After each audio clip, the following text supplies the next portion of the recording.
오늘은요. 사실 오늘 다루는 내용이 진짜 중요한 내용이라서 많이들 좀 와주셨으면 좋았을 텐데 안타깝지만 저희끼리 하죠.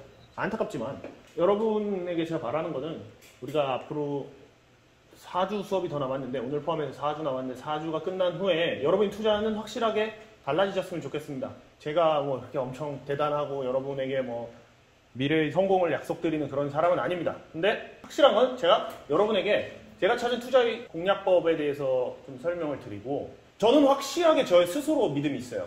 저는 투자하다 망하지는 않을 거예요. 제가 가르쳐드리는 이 공략법대로 여러분이 같이 우리가 함께 간다면 우리 모두 망하지 않을 거라는 저는 확신이 있어요. 리스크 관리에 대해서 말씀드리고 주식 투자를 어떻게 해야 되는지를 말씀드리고 여러분이 확실히 망하지 않게 만들어드릴 자신은 있습니다.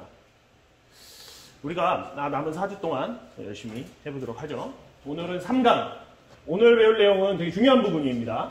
알파와 베타라는 것에 대해서 배울 거예요. 그리고 그 다음에는 추세 이해. 여러분이 듀얼 모멘텀이라는 책을 읽으면서 조금 어려우셨죠? 듀얼 모멘텀 실전에 대해서 우리 2번, 3번에서 좀 제대로 배워보도록 할게요. 네 번째부터는 우리가 거시경제 기초부터 한번 어떻게 우리 포트폴리오를 만들어 나가야 될지는 경기와 물가의 상관관계, 그리고 금리와 채권의 관계, 그리고 자산별로 어떤 상황에서 이 자산은 어떤 성격을 가지고 있기 때문에 이런 상황, 이런 케이스가 벌어질 때 워킹할 것이라는 우리가 추론이 가능해야 되는 부분이에요. 경제학 이론적으로 설명을 드릴 겁니다. 그래서 첫 번째로 알파와 베타에 대해서 한번 이야기해 봅시다. 알파라는 거는 말이죠. 심플하게 설명하면 알파란 시장을 초과하는 수익을 내는 것, 그리고 베타란 시장 자체의 변동성. 이렇게 생각해 볼까요? 자, 내 계좌에 예를 들어서 윤찬영님이 주식 투자를 하시는데 그 윤찬영님 제일 좋아하는 종목 한 종목만 말씀해 주실 수 있을까요? 종목... 편사시죠? 그러면 송원재님 혹시 계좌에 무슨 종목 있으십니까? 대신증권 있어요. 대신증권이요. 예를 들어서 대신증권이 50% 올랐다고 가정을 해볼게요. 대신증권이 50% 올랐는데 그동안에 코스피가 40%가 올랐어요. 10% 코스피보다 초과 수익이 낮죠. 대신증권은 코스피 시장 안에 있는 종목입니다. 그렇죠? 코스피 시장이 40% 오르면요, 대신증권은 같이 따라 오르는 거예요. 왜냐하면 대신증권이라든가 삼성전자라든가 여러 가지 종목들의 합이 코스피잖아요.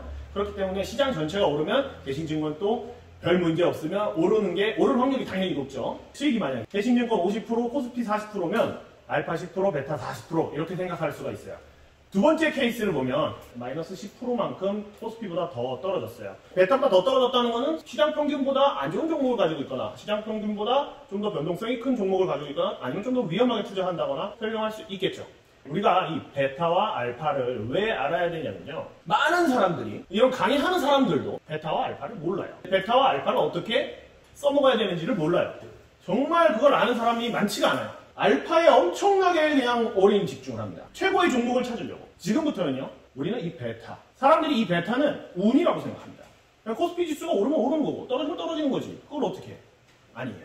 실제 이 알파를 잘 내는 고수들조차 언제 망하냐면, 베타 때문에 망하는 경우가 태반이에요. 코로나 사태 때 주가가 폭락해서 정말 많은 사람들이 망했거든요? 종목을 피킹 잘못해서 최고의 종목을 못 골라서 망했습니까? 아니죠. 서브프라임 사태 때, IMF 때 망했던 사람들이 정말 태반이죠? 그 사람들이 종목을 잘못 골라서 망했나요? 아니죠.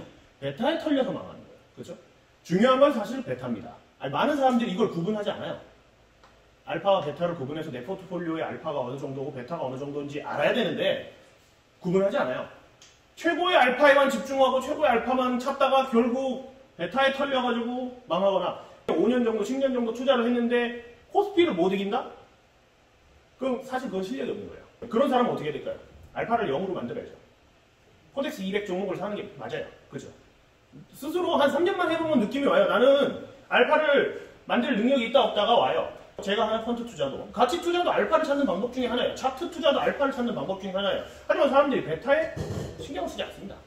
중요한 건 베타인데, 진짜 중요한 건 베타인데 베타를 어떻게 막을 수 있을지도 모르고 베타에 대해서 아예 버려놔요. 내팽개쳐놔요. 여러분이 앞으로 가치 투자를 하실 분들이 많을 것 같아서 제가 설명을 드리는데, 워렌 버핏이 좀 잘못된 얘기를 많이 했거든요. 워렌 버핏이 한 얘기 중에 반토막 못 견디면 주식을 왜 하냐, 이런 얘기를 많이 했어요. 베타 그냥 내팽개쳐놓고 알파에만 포커싱을 맞춰라, 이런 소리인데, 그거는요 사실 베타가 그냥 꾸준히 오르는 미국인이라서 그런 거예요. 미국 시장은 베타가 미국 S&P 500 지수, 나스닥 지수는 그냥 꾸준히 100년째 오르고 있지 않습니까? 그렇죠?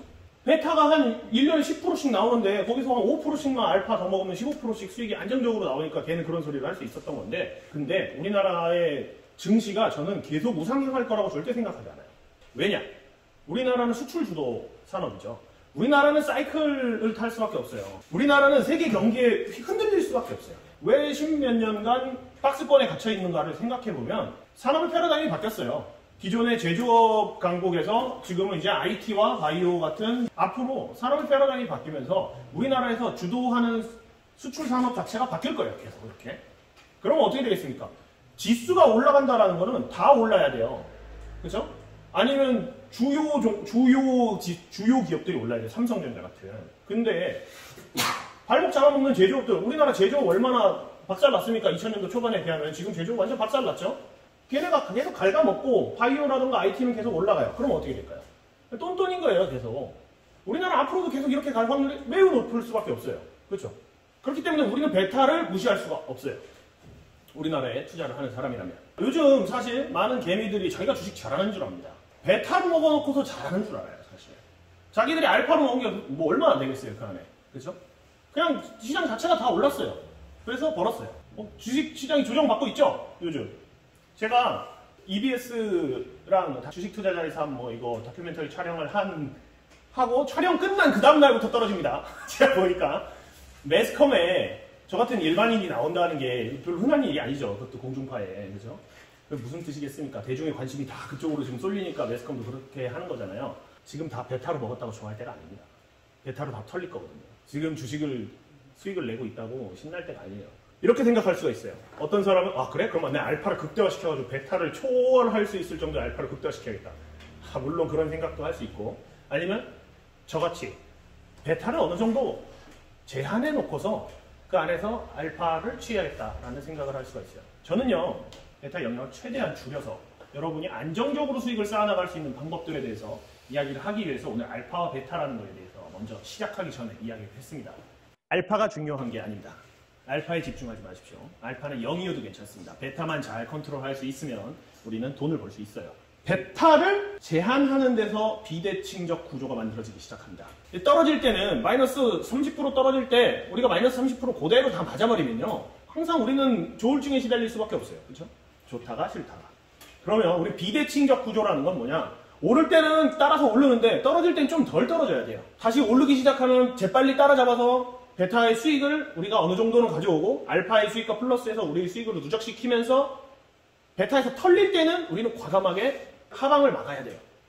그 막을 수 있는 그 비대칭적 구조의 포트폴리오를 만드는 3가지 방법이 있습니다.